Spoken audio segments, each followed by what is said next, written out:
বদনজরের গোসল কিভাবে করবেন? আমরা অনেকেই বদনজরের গোসলটা করতে পারি না, অনেকের বদনজর লেগে যায়। এটা আপনি কিভাবে বুঝবেন? দেখবেন হঠাৎ করে বমি বমি ভাব আসে, চুল পড়ে যাচ্ছে, অতিরিক্ত চুল পড়ে যাচ্ছে, এরপর আপনার শরীর দুর্বল হয়ে যাচ্ছে, প্রায় সময় মাথা ব্যথা করে, অসুস্থ থাকেন, অস্বস্তি লাগে, নিজের কাছে কোনো কিছু ভালো লাগে না। এটা হচ্ছে বদনজরের লক্ষণ। যদি এরকম আপনি ফিল করেন তাহলে আপনি গোসল করে নেবেন একটা আমল করে। আপনি এভাবে যদি গোসল করতে পারেন অবশ্যই আপনি ভালো একটা ফলাফল পাবেন। বদনজরের গোসল এটা আমরা অনেকেই জানি না। বদনজরের গোসলটা কিভাবে করবেন এটা বলে দিচ্ছি। এই বদনজর কিন্তু খুব ভয়ঙ্কর জিনিস। নবী সাল্লাল্লাহু আলাইহি ওয়াসাল্লাম জানিয়ে দিয়েছেন, আল আইনু হাক্কুন, বদনজর এটা সত্য। বদনজর একটা সুস্থ উটকে অসুস্থ করে রান্নার পাতিল পর্যন্ত নিয়ে যায় এবং একটা সুস্থ মানুষকে অসুস্থ করে কবর পর্যন্ত নিয়ে যায়। এজন্য বদনজর খুব ভয়ঙ্কর জিনিস।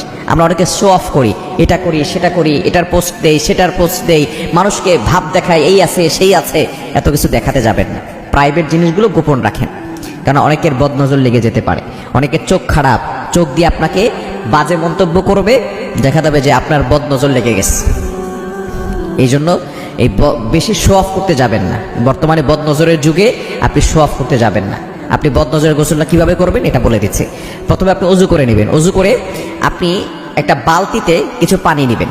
এটা অবশ্যই টয়লেটে বসে করবেন না, টয়লেটের বাইরে বসে করবেন, কারণ বর্তমানে অ্যাটাচ টয়লেট বর্তমানে প্রত্যেকটা ঘরে ঘরে আছে, অ্যাটাচ বাথরুম আছে না।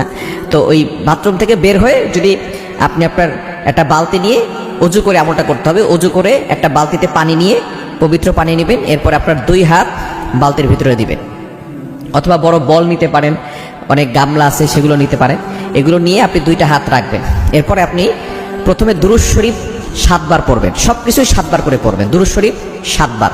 কোন দুরূদ পড়বেন? দুরূদ ইব্রাহিম, যেটা আমরা নামাজের ভিতরে পড়ি। আল্লাহুম্মা সাল্লি আলা মুহাম্মাদ ওয়া আলা আলি মুহাম্মাদ কামা সাল্লাইতা আলা ইব্রাহিম ওয়া আলা আলি ইব্রাহিম ইন্নাকা হামিদুম মাজিদ। আল্লাহুম্মা বারিক আলা মুহাম্মাদ ওয়া আলা আলি মুহাম্মাদ কামা বারাকতা আলা ইব্রাহিম ওয়া আলা আলি ইব্রাহিম ইন্নাকা হামিদুম মাজিদ। এটা 7 বার পড়বেন। এরপরে আপনি সূরা ফাতিহা পড়বেন 7 বার। এরপরে আয়াতুল কুরসি পড়বেন 7 বার।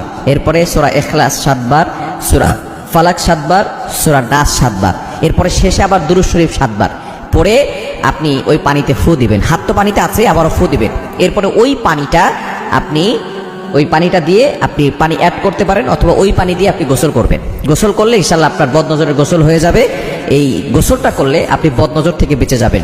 এবং নতুন করে যাতে করে কেউ বদনজর করতে না পারে, এই ক্ষেত্রে আপনি 5 ওয়াক্ত নামাজ পড়বেন এবং আয়াতুল কুরসি আর 4 করে সূরা কাফিরুন, ইখলাস, ফালাক, নাস এটা পড়ে আপনি আপনার বুকে ফু দিবেন আর হাতে ফু দিয়ে পুরো শরীরে হাত বুলিয়ে দিবেন। শরীর বন্ধ থাকলে দুনিয়ার কোনো শক্তি আপনাকে ক্ষতি করতে পারবে না।